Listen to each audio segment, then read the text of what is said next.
okuva amabere gambwa tujja kituukako gye tulagaawo. Okay.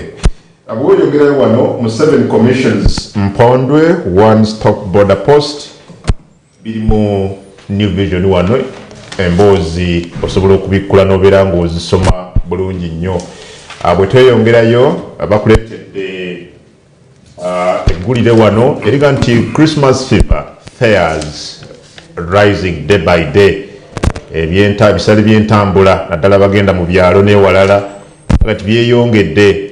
Gula akapapula kano otegeere sente mmeka okuva mu kibuga ogenda gye waleetaze oku spendingira Christmas ne festive season eno. Ne bongera wano kuwa details ku one stop border point e Kasese Mwami Museveni gyaguddewo olunaku olwajjo bisange mu daily rather mu New Vision mwenjagala okubeera nga nkuzigirira. Kati wano abakugu bakunnyonnyodde butya Uganda bwesobodde okutuula ku nfeete olutalo olwa COVID-19. EU approved 132 billion Uganda shillings for climate change response. Okay, biri mu New Vision. Bakuwadde wano emirimu bajoogerako wano ojja kujja ogisange wano sobola kubeera nga ngiyitamu gyonna negisange wano mu lupapula olufumye olunaku olwaleero. Mu special report boogera wano ku Finance Trust Bank engeri gyafunye amaka amajja n'amawulire amalala mangi nnyo agali muno tosobola kubeera nga ogamalamu weefunire ka New Vision. Pozi mu byemizannyo ongedde okulaga ensonga ezikwata ku ttiimu yaffe Uganda Cranes egenda mu kyani butya gavumenti bwe yatuuka okulaba nga ttiimu kyaddaaki ekiika mu mpaka ezo byonna bisange mu lupapula lwa New Vision enkya y'olunaku olwaleero. Tugendeko mu Daily Monitor afulumye leero. Daily Monitor ow'amakya leero atandise ne story egamba nti the economy is struggling. Eboogera ku Ugandan economy. The economy is struggling. Etya ebyobusuubuzi amabanja ge tuyina growth rate figures ojja kuba ozeefunira wano mu Daily Monitor kapapula bwe kati bwe katunulako olwaleero. Daily Monitor ne batugamba wano nti Museveni rallies Ugandans to embrace business.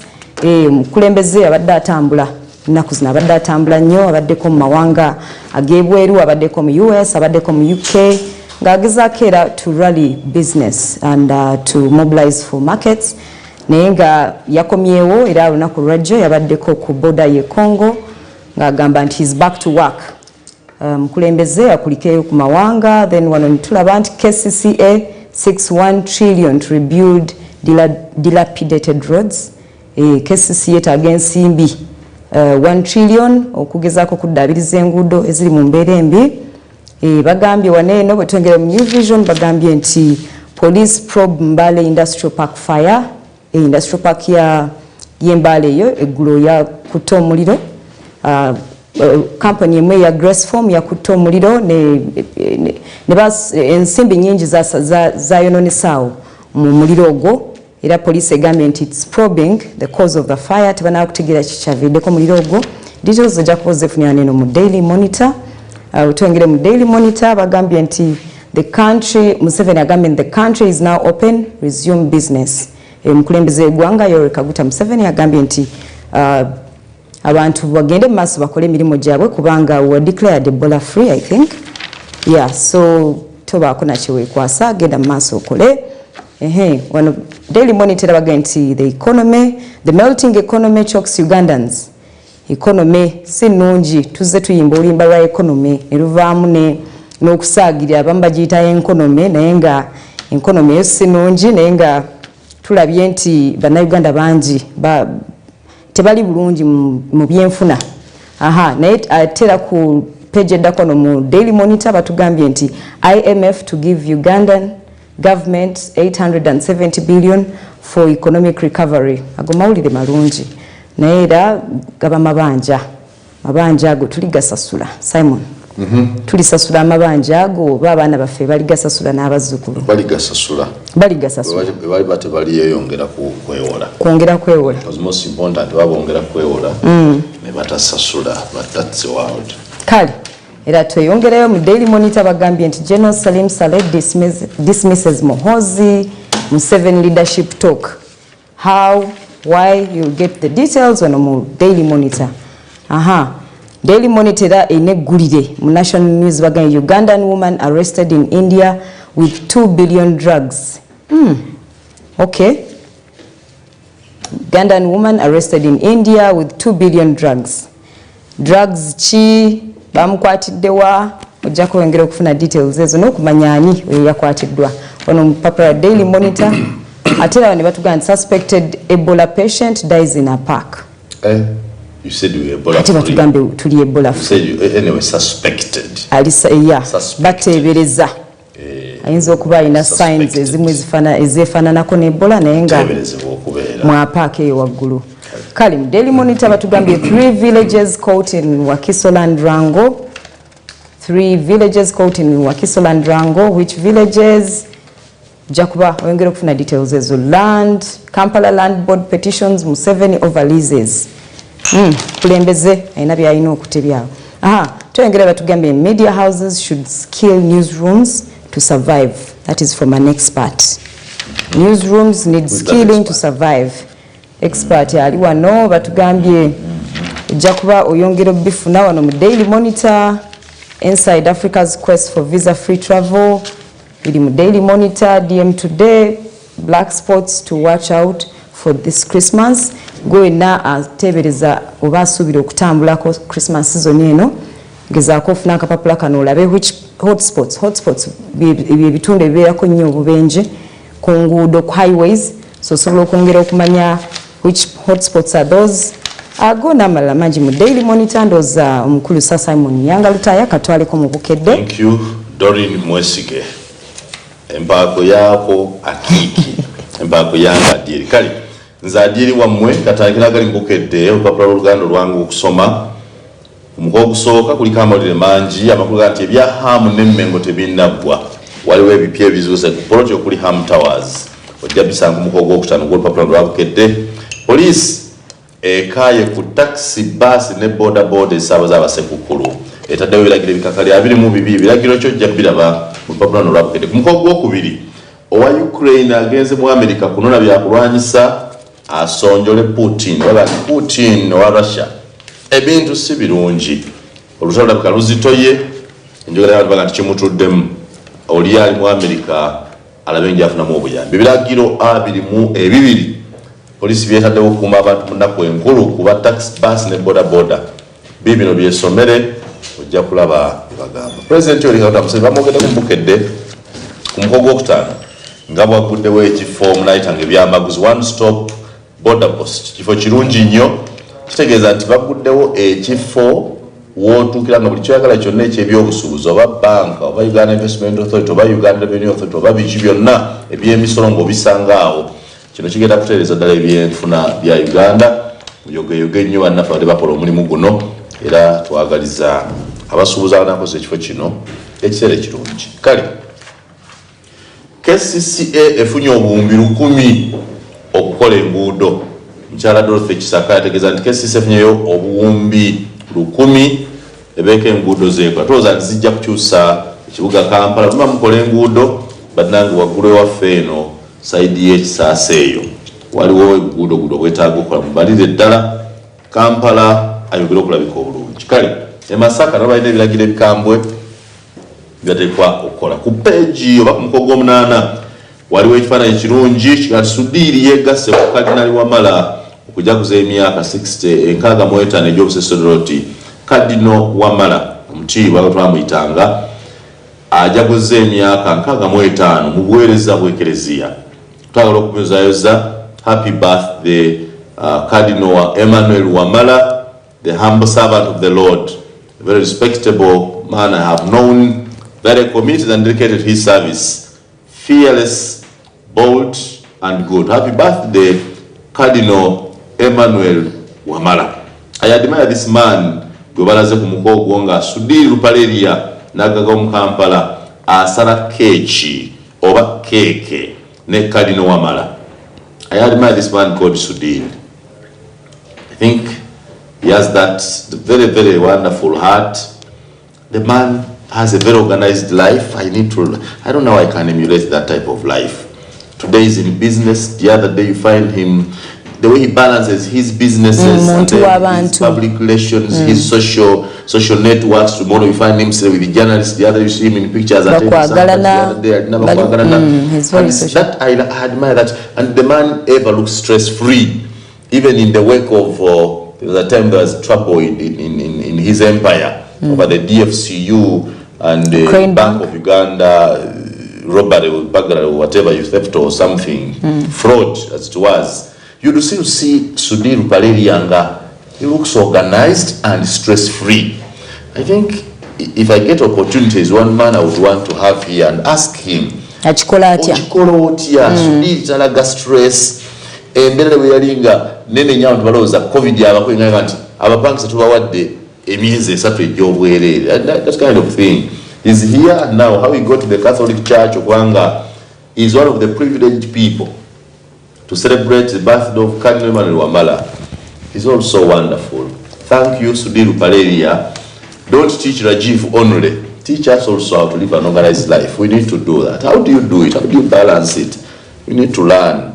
Because if only Rajiv knows, then who will Rajiv live with? Teach us so that Rajiv has people to live with who are organized. Nebukedde mmaliza naye nga sinamaliza waliwo akantu kaffe kana kenda kugambya akatunyumira obulungi. Mulimu muno zizinga, mulimu zizinga ne mamoto y'amaka, mubeeramu n'ensi eno. Byonna bikusomera byonna tojja kulabukedde kapapula kanusu kumuloko onyumire byonna kansomemu kamu kati gwosalawo nsome zizinga moto y'amaka oba ensi eno. Moto y'amaka egambye mwattu nkukyaye lwakuba nange nina abankyawa yebukedde olwaliro ganga muka continues on Baba TV mukanyumirako empapula z'amawulire n'emitimbagano. Adam Al-Mahad Kungu Al-Hajj comes wait. Akale seka. Wait.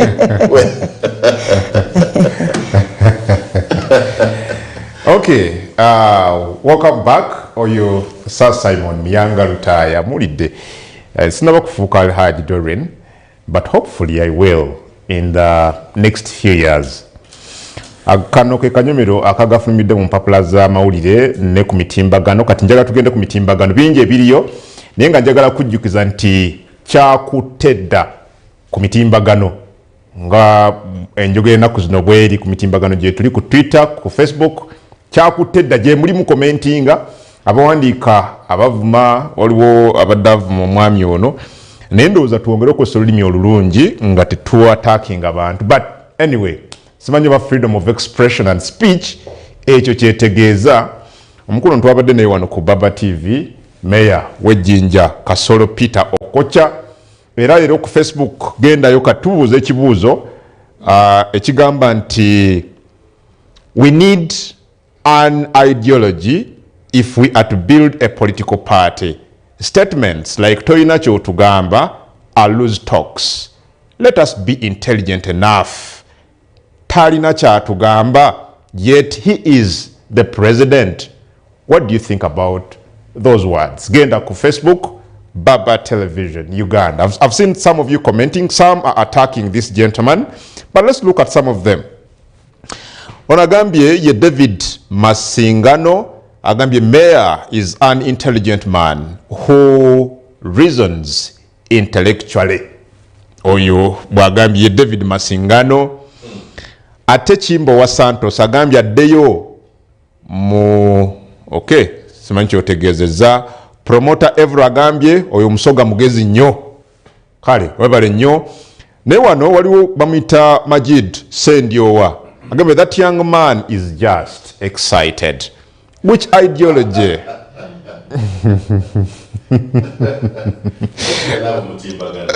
Mutimbagano.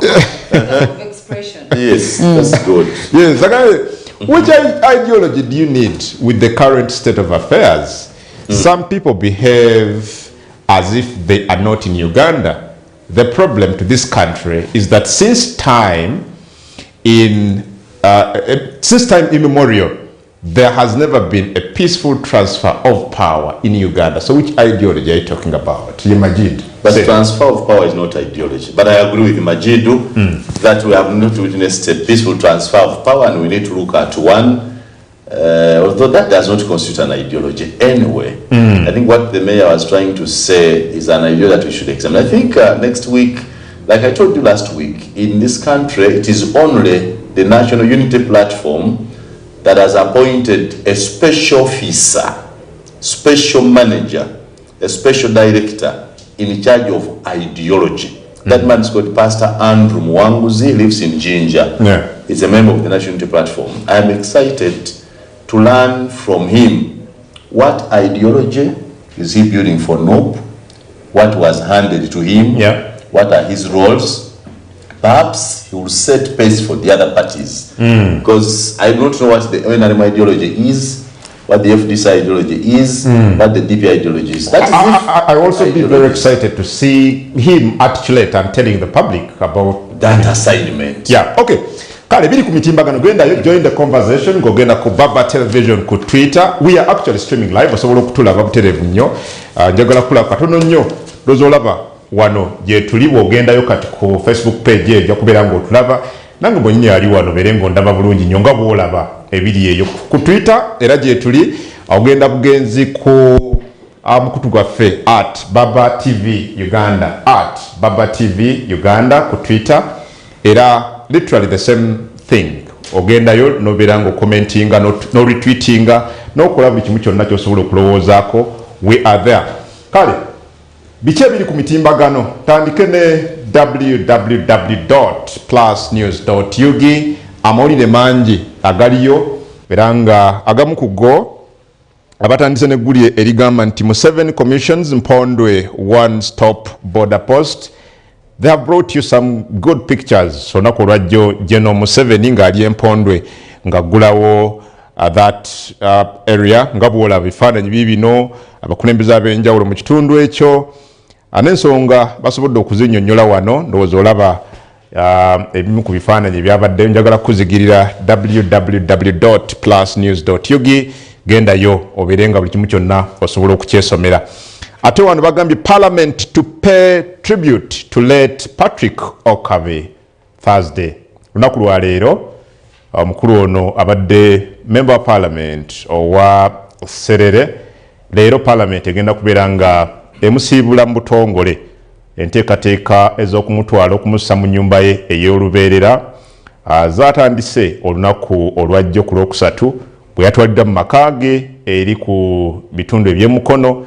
Omubiri gwe gugenda okuva guleetebwe mu Parliament olunaku olwaleero ku ssaawa 4 ate ku ssaawa 8 enteekateeka ziddemu zigende mu maaso. Full program ey'okumuwerekera weeri wano genda mu I got information yesterday. Yes. That in that car, Honorable Okabe was traveling with his wife. The two died. Yes. What is unfortunate also is that the driver was their own son. Oh. Mutabani It's wa. one thing that has not been well brought out, but it was their son who was driving them. So the family has lost the son, the mother and the father.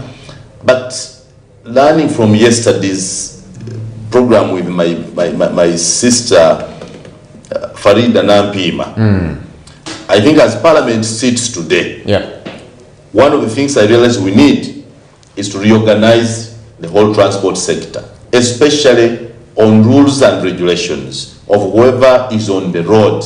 The trouble on our roads can only be solved by what Nampima said. I am a convert, a new supporter of her, supporting the Uganda Traffic Department to make sure that whoever comes on the road qualifies to be on the road, and that it is not simple, that there is a process that you go through to qualify to drive or ride or even get on any public road. So but what I expect Parliament to do today, as they pay tribute to Okabe, let them look at how much money is allocated to the traffic department of the Uganda Police to do sensitization massively. How good are their drivers themselves as members of Parliament? How for heaven's sake how did this son of Okabe even get that trust that the father says drive us? Did he go to the driving school for the 3 months? Did he have a driving permit valid? What road signs were there? Because I realize that many of us are able to move our machines from one place to another, but we are not actually drivers. I agree with you, but you see, Nampima Ngomogezi wa traffic Mogwanga.